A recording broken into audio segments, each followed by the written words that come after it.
7ஆம் இடம் அப்படின்றதுல வந்து சனி வந்து இயங்கிட்டு இருக்கறனால, கண்டிப்பா போம்போது அந்த இடத்துல ஏதோ ஒரு ஆப்ப வச்சுட்டு போறதுக்கு ரெடியா இருப்பாரு. அதனால கண்டிப்பாக மனைவி இல்ல கணவன் அப்படின்ற இடத்துல சிறு சிறு வாக்குவாதங்கள் வருவதற்கான நேரமா இருக்கு. அந்த நேரத்த ரொம்ப ரொம்ப கேர்ஃபுல்லா ஹேண்டில் பண்ண வேண்டிய காலகட்டம் சிம்மராசிக்காரர்களுக்கு இருக்கு. அத கேர்ஃபுல்லா பார்த்துக்கோங்க. இந்த வீடியோவ பார்க்குற மத்த யாராவது இருந்தா பாவம் சிம்மராசிக்காரங்க உங்க வீட்ல இருந்தா விட்டுடுங்க. ஏன்னா சிம்மராசிக்காரங்களுக்கு பிளானட் ஏதோ ஒண்ணு ஆக்டிவேட் பண்ணிட்டு இருக்கு. அதனால அவங்க கத்திட்டு இருக்காங்கன்னு நெனச்சுட்டு அப்படியே கிராஸ் பண்ணிட்டு போயிடுங்க.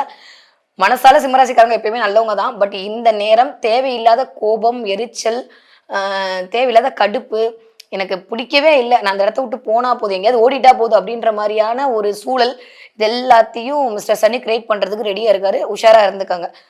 அத தாண்டியும் குலதெய்வத்துடைய வழிபாடு யாரெல்லாம் குலதெய்வத்த விட்டீங்களோ, யாரெல்லாம் குலதெய்வத்த புடிச்சுக்கலையோ, யாரெல்லாம் குலதெய்வம் உங்களுக்கு போணும், போணும், போணும்னு சொல்லிட்டு மட்டும் இருக்கீங்களோ, போக முடியாம இருக்கும் அத்துணை பேருக்கும் குலதெய்வத்துடைய வழிபாடு செய்தல் மட்டுமே உங்களுடைய அத்துணை சிக்கல்களில் இருந்தும் உங்கள தப்பிக்க வைக்கும். அதனால கண்டிப்பாக இந்த அ டிசம்பர் மாசம் குலதெய்வத்துடைய வழிபாடு அப்படின்றது வேணும்.